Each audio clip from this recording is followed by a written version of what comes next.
ఒక నీటి బుడగ వంటిది. The physical body is like a water A bubble. క్షణములో ఈ యొక్క నీటి బుడగ లీనమవుతూ నీటి యందు. In what moment this water bubble breaks down, we అయితే will ఈ not నీటి know. బుడగ ఎక్కడి నుంచి వచ్చింది? But then from where did నీటి this యందే water bubble పుట్టి, come? It has come from water నీటి యందే itself. పెరిగి, It has grown in water. నీటి యందే అణంగు నీటి బుడగ. It has merged back into water itself. This is నరుడు water. బుద్భుదంబు, Man is water bubble. నారాయణుడు నీరు. Narayana is water.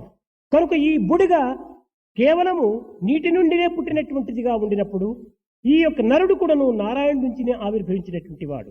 Just as a water bubble has emerged from water, the man has emerged from Narayana, the ఈ Lord. సత్యాన్ని మనం గుర్తించినప్పుడే శరీరము అలక్ష్యం చేయక, అశ్రద్ధ చేయక, తగినటువంటి రీతిగా దీనిని పోషించుకోవటానికి కృషి చేస్తాం.